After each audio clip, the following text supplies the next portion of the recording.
నమస్తే బాబు. నమస్తే అండి. మీ అక్కయ్య గారు. ఒక నిమిషం. గణేష్ సార్ చెప్పండి సార్. వీళ్ళ అక్కని పిలుచుకురా. Okay sir. కూర్చోండి. పర్లేదు బాబు.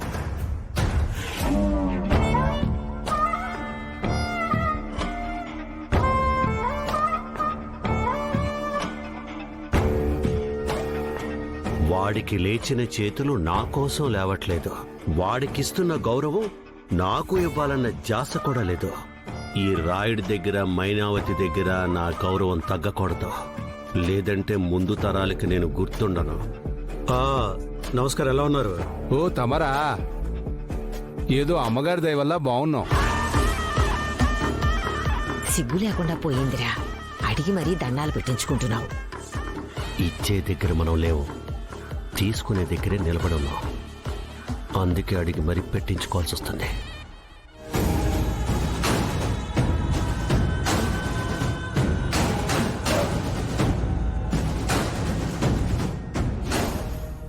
నమస్తే అమ్మా.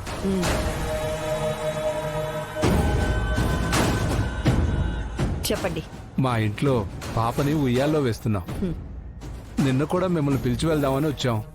మీరు గుడికి వెళ్ళారని చెప్పారు. అందుకే ఏదో ఫోన్లో కాకుండా నేరుగా కలిసి ప్రత్యేకంగా పిలవాలని వచ్చాం. ఫంక్షన్ ఎన్ని గంటలకి?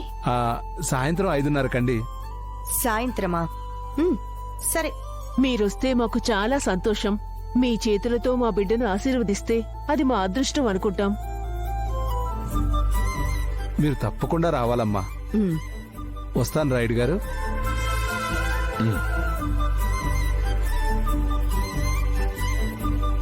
అక్క, అలా మిడ్షాడ్ దాకా వెళ్ళొస్తాను.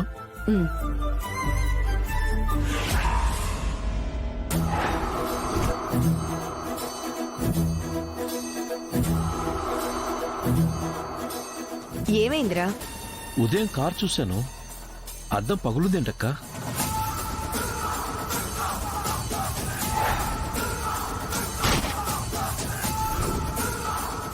అద్దం పగిలిపోయిందా? నేను చూడలేదే. ఎందుకు పగిలిపోయింది? ఏమైందమ్మా? ఏం లేదు, వస్తుంటే దారిలో చెట్టు కొమ్మ ఒకటి విరిగి పడింది.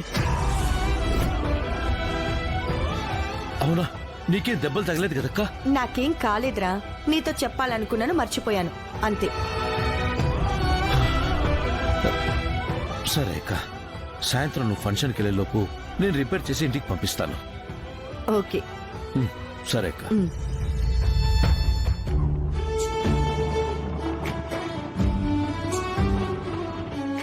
జాగ్రత్త అయ్యా.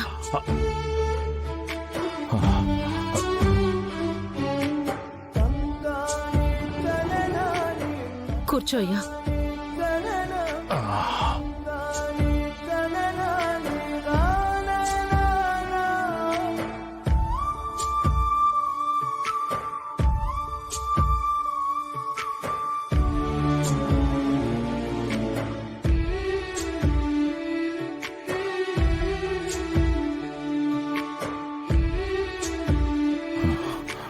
డాక్టర్ గారు ఏం చెప్పారు తల్లి? ఏముంది నాన్న చెప్పడానికి?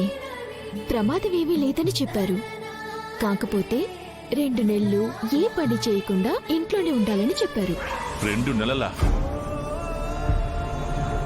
నేనే పని చెయ్యకపోతే మరి ఇల్లట్ట గడుస్తుందమ్మా?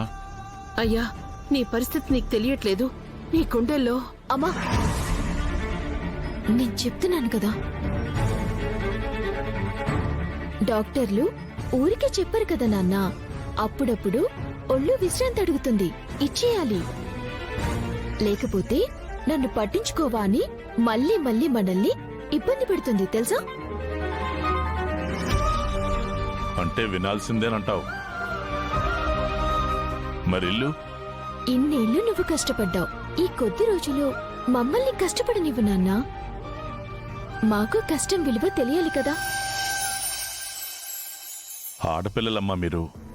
ఆడపిల్లలంటే అద్దంలో బొమ్మలు కాదు, అన్ని రంగాల్లో పిడుగులు అని ఇప్పటికే చాలా మంది నిరూపించారు. పని దైవమని నువ్వే నేర్పించావు కదా. పని చేస్తేనే మేమెంత ప్రయోజకులమో మాకు అర్థమవుతుంది. అది కాదు తల్లి నేను చెప్పేది. ఇంక నువ్వేం మాట్లాడుకో.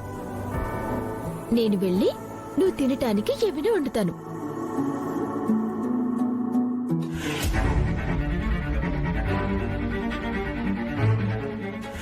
ధరణి, అదేంటి ధరణి, నాన్న ఒంట్లో ఆ బుల్లెట్ ఉందని చెప్పకుండా ఏమీ లేనట్టు చాలా తేలిగ్గా మాట్లాడేశావు. అక్కా, అనారోగ్యానికి అసలు మందు ధైర్యం. నాన్నకి నిజం చెప్పి భయపెట్టడం కన్నా ఏమీ లేదని ధైర్యాన్నివ్వటం మంచిది. సమస్య మనకి తెలిసినప్పుడు నాన్నకి చెప్పి భయపెట్టడం ఎందుకు? అట్లని ఎన్నాళ్ళు దాచిపెడతావు తల్లి?